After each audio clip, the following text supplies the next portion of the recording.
So I wanted to compare the lower end budget Motorola Moto G 2023 edition with the Apple iPhone 15, which is a flagship.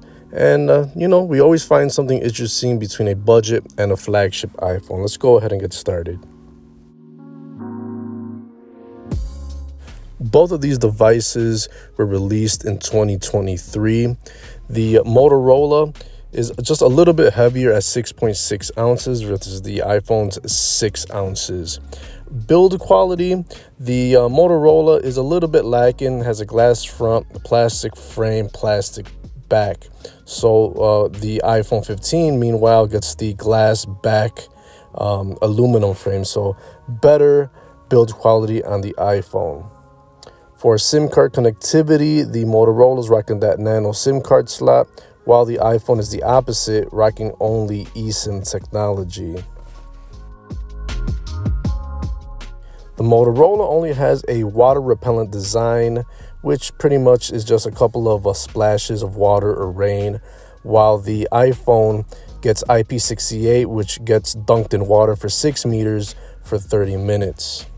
As for the displays, the Motorola wins here. It has a 120 hertz display, while the iPhone has the older, slower 60 hertz display. So the budget one wins here. As for screen size, the Motorola also wins 6.5 inches versus the 6.1 inches on the iPhone. And there's just more bezels on the Motorola. The resolution is quite different as well. The Motorola has a 720 display with a PPI at 270, while the iPhone has a better resolution and comes in at a standard, pretty good 461 PPI.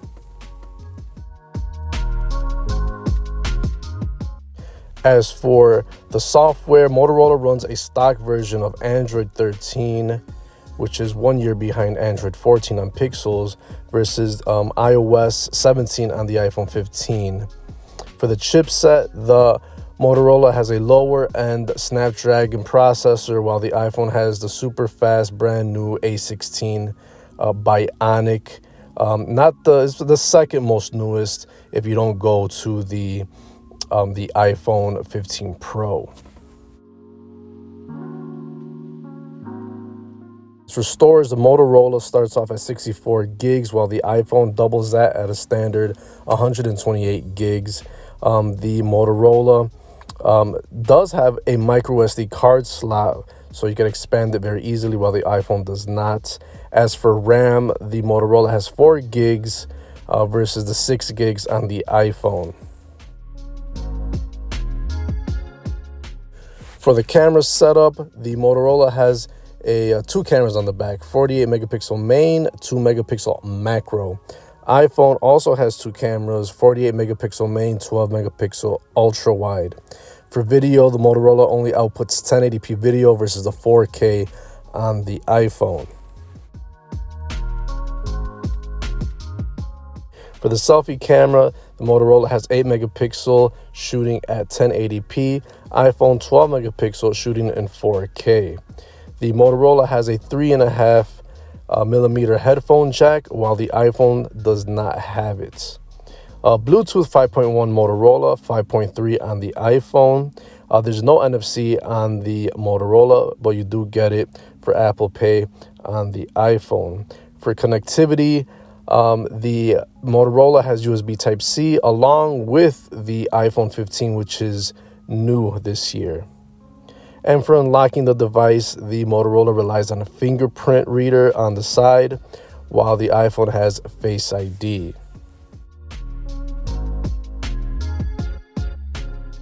Now for battery, the Motorola wins here with a 5,000 milliamp battery, while the iPhone has a smaller 3,300 milliamp battery.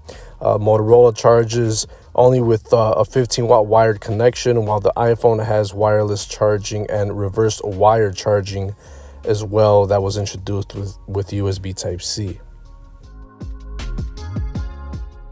And finally, for price, obviously the Motorola is going to be a big win here. It's a very low budget price point. You can even get it for free on most prepaid carriers, while the iPhone carries that standard $800 price tag, $830 if you get it unlocked from Apple. So you're definitely getting a lot of bang for your buck with the Motorola Moto G. And there are several things that it does better than the iPhone.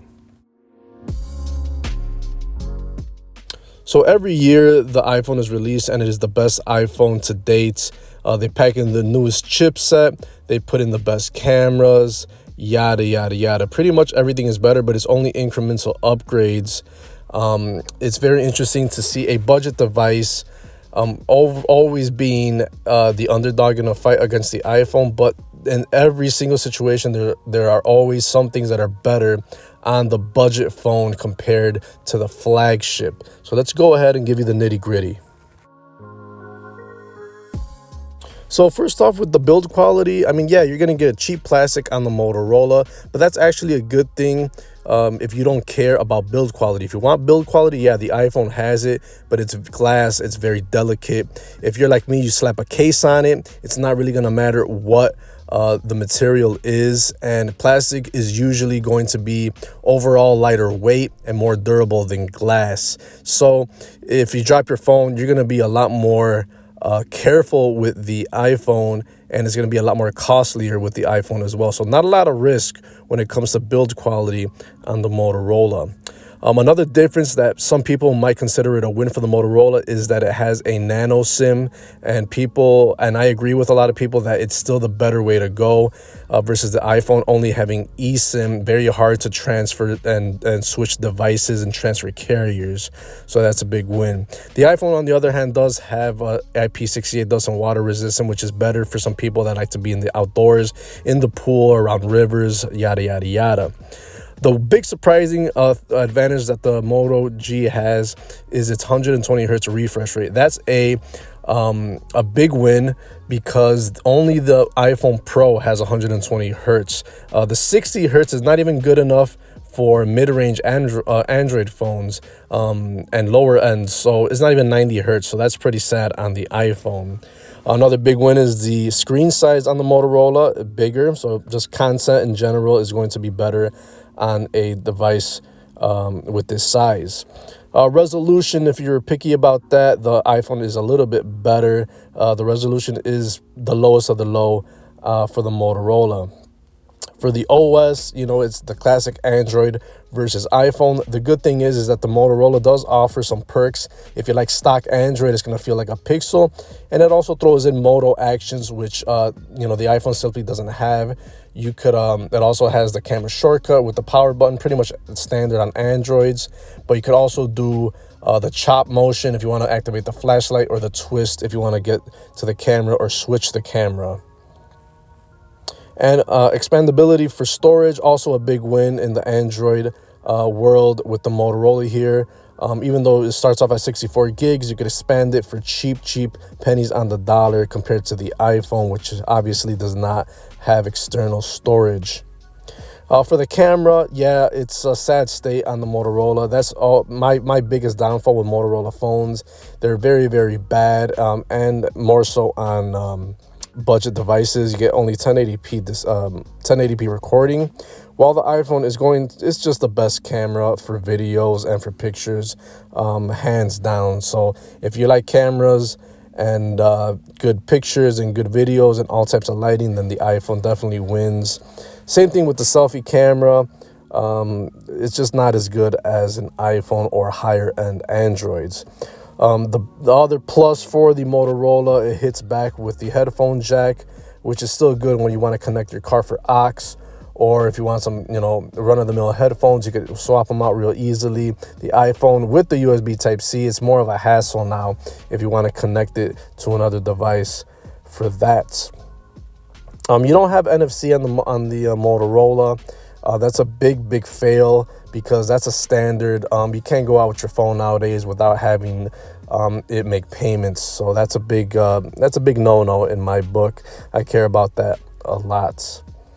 And this could be a win for a lot of people. The Motorola has the physical fingerprint reader, and it's on the side. So a lot of people still like that. It's probably a more reliable way. Depending, it works in total darkness, so that might be a big win. Although Face ID is very reliable as well, given most of the circumstances. And last but not least, the battery on the Motorola is always nice. You get 5,000 milliamp battery. Although it doesn't have wireless charging, you're not really going to need to charge this device all that much. This is going to run all day, especially with the lower chipset, lower resolution screen. This is just going to last you all day.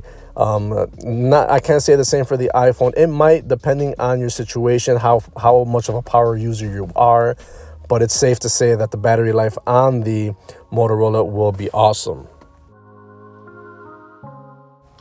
So the big negatives on the Motorola, if I have to sum it up, the things that I really obviously don't like are going to be the camera. It's going to be a big one. It's not going to compete well in the real world. I do not like that it has no NFC. That's a big one because payments are a standard now on phones. Just being outside and using your phone as a wallet is a big thing now. And probably the processor. If you're an everyday user, you probably will not see much of a difference in performance. But, if you're a heavier user, you're definitely going to see a lot of lag, and it might, ruin your day. Eventually, if you start downloading a lot of apps and using a lot of games, you're definitely going to see a slowdown. And that's the benefit with having an iPhone, is that they're very snappy, especially if you have the newest iPhone. There's a lot to like about the Moto G, the price, among other things, comparing it to an $800 device. But the iPhone, you do get what you pay for, and especially if you like a great camera and the ecosystem and the snappiness, then yeah, the iPhone is definitely going to be a better device. But the Motorola, don't sleep on it, because it always has things that are going to beat the iPhone. So that's been my take on the Motorola Moto G 2023 versus the iPhone 15.